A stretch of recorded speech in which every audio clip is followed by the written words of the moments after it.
One day, as I was preparing dinner in the kitchen, I heard a strange noise from my daughter. Mom, oh no, this can't be, she exclaimed. I quickly turned off the stove and rushed to the dining table where she was sitting. What on earth is this? I gasped in shock. To my surprise, there was a wiretap device on the table. Who could have done this, and why? My name is Gwen, a 37-year-old housewife. I live with my husband, Oscar, and our daughter, Lynn. Mom, hurry up, Lynn urged. Okay, just a second, I replied, trying to calm my nerves. Lynn is a 10-year-old elementary schooler who loves swimming and never misses her weekly lessons. Watching her grow into a kind and cheerful girl fills me with joy. The three of us, my daughter, my husband, and I, get along very well and live happily together. But life isn't without its challenges. Our main problem isn't with each other, but with my husband's mother, my mother-in-law. She and my father-in-law live just a 15-minute walk from our house.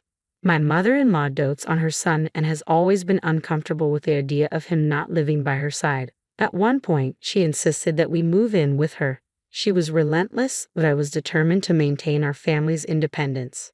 My husband, fed up with her constant interference, told her firmly that we couldn't live with her. However, my mother-in-law didn't give up easily and repeatedly insisted on moving in with us. To appease her, we eventually compromised by moving into a house within walking distance of hers. My father-in-law helped convince her, and for a while, things settled down. Even though we lived nearby, my mother-in-law continued to intrude on our lives. During the holiday season, we always had to visit her because of the proximity. Despite my husband and I trying to maintain our distance, she would use the neighbors to pressure us. Why don't you take care of your mother? Your wife isn't doing her duty. Your mother is in pain, and she went through so much to give birth to you. As the eldest son, it's your responsibility to care for your parents, they would say, echoing her sentiments. Each time, we ended up having to go to her house to keep the peace. I wished she would be as kind to me as she was to her son, but she saw me as an enemy. Every time I saw her, she would pick on me. When you're feeding Oscar such terrible food, I can't believe it. I feel sorry for him. I wish I could cook for him every day, she would sneer. Mom, how can you say such things? Stop it. My husband would always defend me, but her persistence never waned. How can it be that you've been married for 2 years and still haven't had a baby, Gwen? I think you might be infertile, she once said, shocking me with her cruelty. Even my husband was furious. Mom, enough. We're not in a rush. Besides, having a child is a blessing, not something you can force. Don't assume Gwen is infertile based on your feelings. It could just as easily be me, he retorted, with my father-in-law backing him up. Oscar's right. You can't predict when you'll be blessed with a child. Don't look down on Gwen just because you had a baby early, my father-in-law added. My mother-in-law finally calmed down after their intervention, but the peace was short-lived. Soon enough, she resumed her bullying. When our daughter was finally born, my father-in-law was overjoyed to welcome his first granddaughter. I hoped that having a grandchild would soften my mother-in-law's attitude, but her reaction was far from what I expected. What? It's not a boy? Are you kidding me? It's your duty to give birth to a boy since you married the eldest son, she complained, completely disregarding the joy of the occasion. After all the pressure she had put on us to have a child, she now had the audacity to complain because our baby wasn't a boy. My husband and father-in-law were equally appalled by her behavior. It became clear that she simply disliked everything about me. As our daughter grew, my mother-in-law showed little affection for her, and Lynn, even as a child, sensed that her grandmother didn't like her. As a result, she became attached only to her grandfather. Seeing this, my mother-in-law's anger grew, and she began to treat both my daughter and me even worse. Despite Lynn being her son's child, my mother-in-law criticized her character, saying, even though she's Oscar's daughter, she's not of good character. The situation was heartbreaking, and I wondered how much longer we could endure her relentless negativity. I wondered if she was insinuating that Lynn only inherited my worst traits, or worse, that Lynn wasn't even Oscar's child. That was the final straw. Please don't make such accusations, I snapped at my mother-in-law. Lynn is Oscar's and mine. What kind of nerve do you have to say something like that? Oh, you're getting upset like that because you're hiding something, aren't you? She sneered, as if enjoying my anger. Stop it, I shouted. You've gone too far. We're leaving. My father-in-law was out shopping and Oscar was in the other room on a work call. I quickly got Lynn ready, put on her shoes, and headed to the door. When Oscar noticed us leaving, he came over, surprised. "What's going on? What's the matter?" "I'm sick and tired of your mother's horrible attitude," I replied, my voice shaking with frustration. "Did Mom say something again?" She started questioning if Lynn is really yours. "What?" She said, "What?" His face turned red with anger, and he called out to his mother. "Mom, are you serious? How can you say such a thing?"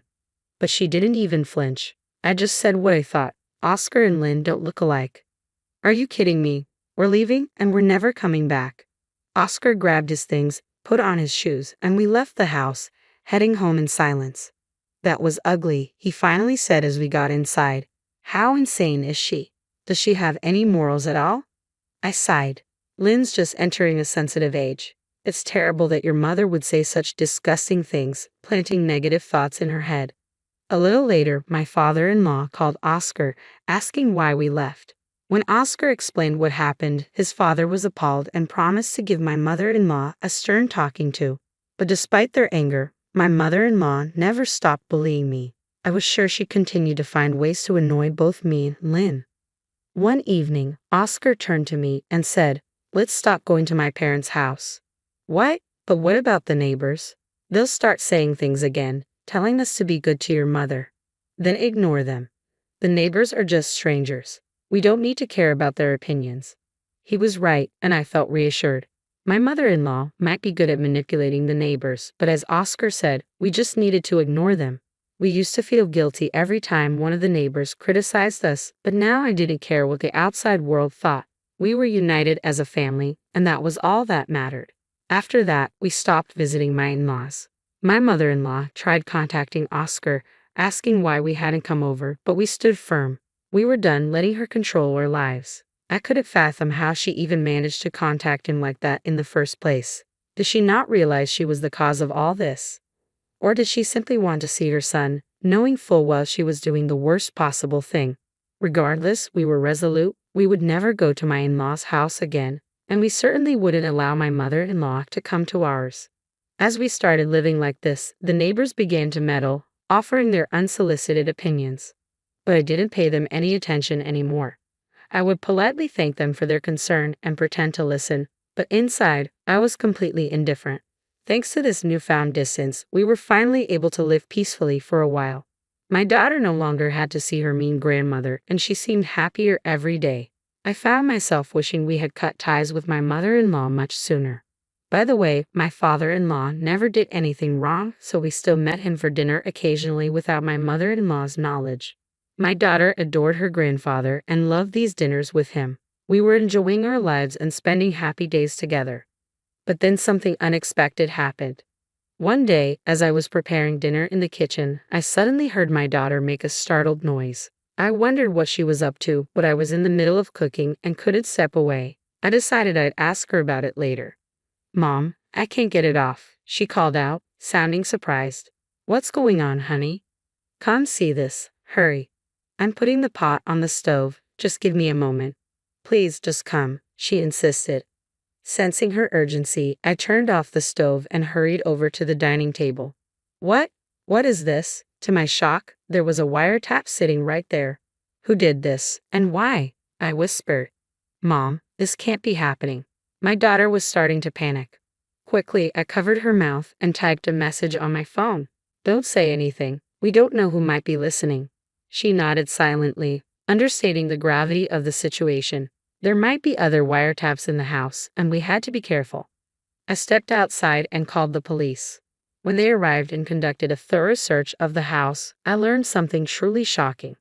They found one wiretap under the dining room table, another in our bedroom, and yet another in my daughter's room. We were horrified. We had no idea how long this had been going on, but someone had been eavesdropping on our private conversations at home. The police explained that the placement of the devices suggested it wasn't the work of an amateur. They warned us that now that the bugs had been discovered and removed, the person responsible might come back to check on them. The police advised us to be very careful and assured us they would increase patrols in the neighborhood. My husband had just left on a business trip that day and wouldn't be back for a while. Given the circumstances, it wasn't safe for my daughter and me to stay in the house alone. We decided to stay at my parents' house until my husband returned. I didn't want to alarm my husband while he was on his business trip, as it might distract him and cause unnecessary worry. I decided it was best to wait until he got home to tell him what had happened. My parents were deeply concerned when they heard that our house had been bugged. They were furious that someone would do something so vile, and insisted that whoever was responsible needed to be caught as soon as possible. My daughter was also very upset and scared. "Mommy, I forgot my stuffed bunny," she said, her voice trembling. "Oh, you did," I replied gently, noticing how close she was to tears. She always slept with that big stuffed rabbit as her pillow, and in her current frightened state, there was no way she'd be able to sleep without it. Seeing her distress, my father immediately suggested we should go and get it for her. "I'll go with you," I agreed. "Thanks, Dad," I said, grateful for his support. Together, my father and I returned to the house. We were both on edge, aware that someone could be lurking around. Moving cautiously, we entered the house and retrieved the stuffed animal from my daughter's room. Just as we were about to leave, we suddenly heard the front door unlock. My father and I froze, covering our mouths to stifle any sound. Footsteps echoed down the hallway, and my heart raced so fast I thought it might burst. My father stood protectively at the entrance to my daughter's room, his eyes fixed on the hallway. The footsteps passed by us and headed into the living room. It became clear that the intruder was likely there to retrieve the bug from the dining room table. My father and I exchanged a look. We needed to get out while we still could. Quietly, he opened the door and peeked into the dining room. "What? Oh my God," my father whispered in shock, his eyes widening in disbelief. I whispered angrily to my father, "Dad, don't make a sound." He turned to me with a puzzled expression and asked, "Is that Oscar?" "What?" I whispered back, shocked by his words. Unable to contain my curiosity, I slowly opened the door and peeked into the living room. To my astonishment, there was my husband checking under the dining table. I couldn't comprehend what was happening. Why was my husband at home when he was supposed to be on a business trip? And why was he examining the spot where the bug had been found? "What are you doing?" I asked, stepping into the room. He froze, startled, and then turned to me with wide eyes. "What are you doing here?" he stammered. "That's my question," I shot back, my voice trembling with confusion and anger. "I thought you were on a business trip. What's going on here, Oscar?" He started to stammer. "Oh no, it's just that." Before he could finish, the front door opened, and we heard a high-pitched, familiar voice. "Oscar, did you recover the listening device?" It was my mother-in-law. "Mom," Oscar began, but then he noticed her shocked expression as she finally realized we were standing there. "Why? What's going on?" I demanded, slowly piecing the situation together. "Oscar, you did this with your mother? You bugged our house?" Seeing no way out, my husband's shoulders slumped as he began to explain. Because you're having an affair, aren't you?" "What?" I was utterly baffled. "What are you talking about?"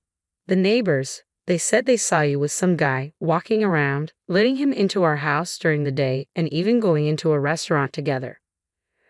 I stared at him in disbelief. "What are you saying? I have no idea what you're talking about." "I kept getting reports of your supposed affair from different people, and I started to think you were being unfaithful," he admitted, his voice cracking. "Mom even said that Lynn and I don't look alike, so I talked to her about it. She convinced me to bug the house to get evidence of the affair. So I did it, and when the wiretap suddenly stopped transmitting on the day I said I was going on a business trip, I thought something was wrong, so I rushed back to check on it." My mind reeled as his words sunk in. I felt like I'd been punched in the gut. "Unbelievable," I muttered, feeling a surge of anger. "You did all of this because you believed baseless rumors? You let your mother manipulate you into thinking I was cheating on you? But when you keep hearing something like that, you start to believe it, don't you?" He tried to justify. "Don't be ridiculous," I snapped. "Do you really think I would do such a thing? If you can't trust me, why didn't you just hire a private detective or something? And if you doubt that Lynn is your daughter, why not just do a DNA test instead of this insane behavior?" Oscar's face crumpled as he realized the gravity of his mistake. "I'm sorry. I was wrong. I did terrible things to you. Please forgive me." But it was too late. I shook my head, tears of frustration welling up in my eyes. "It's too late to apologize. I can't do this anymore. Let's get a divorce. No, please, he begged, desperation in his voice. I was wrong. We're a family, right? Let's stay together as a family. That's enough, I said coldly. I'm so disappointed in you. I can't stay married to someone who so easily believes rumors. Just then, my mother-in-law interjected with a spiteful tone. Oscar, aren't you glad you're getting rid of this woman? I'm sure she's having an affair, even if she's hiding it.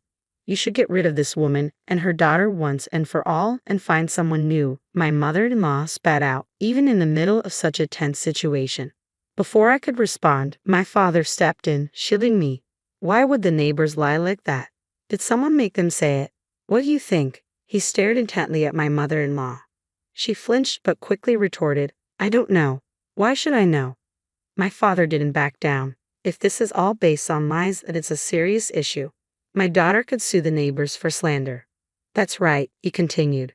Because of the neighbors' rumors, Gwen and Oscar's marriage is falling apart. Should we start telling them now that we're going to sue? My mother-in-law instantly panicked.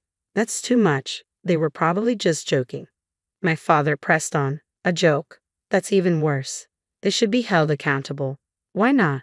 You can't do that, she protested, her voice shaky. Why not? My daughter is being falsely accused of infidelity. People who spread lies like that should be punished, my father declared. He then turned to me. Gwen, let's go. I nodded, slipping on my shoes and heading for the door. But just as we were about to leave, my mother-in-law broke down, tears streaming down her face. It's me. I told her neighbors to give Oscar false information. I stopped in my tracks, shocked. I took off my shoes and turned back to face her. Is that true? She nodded, still on her knees. Yes, I thought that if Oscar divorced you for having an affair, he'd come back to live with me. Oscar's eyes widened in disbelief, and then his face twisted in anger. Mom, you've got to be kidding me. What were you thinking? Don't you feel ashamed? He turned to me. When I had nothing to do with this. It's all her. But I met his gaze coldly. No, Oscar, you're the one who bugged our house. I don't trust you anymore. Lynn and I are done with you. I'm divorcing you. With that, I left the house with my father, leaving both my husband and mother-in-law slumped on the floor, their faces pale with shock. Later, I went straight to my lawyer to begin divorce proceedings. I also confronted the neighbors, offering them a deal. In exchange for not suing them, they had to tell me every detail of what my mother-in-law had asked them to do. They confessed everything, confirming that she had orchestrated the entire scheme. As a result, the court accepted my claim, and I was awarded alimony and child support. My mother-in-law's actions even led to her own downfall. Her husband divorced her and kicked her out of the house. She tried to cling to Oscar, but he wanted nothing to do with her after realizing she had caused our divorce. Now, she's living alone in a small apartment, working part-time to make ends meet. As for me, I got a new job and started working full-time. My parents helped me take care of Lynn, who has moved on from her father and is putting all her energy into swimming, something she's loved for a long time. I'm determined to work hard and build a good life for her, focusing on what matters most, her happiness and well-being.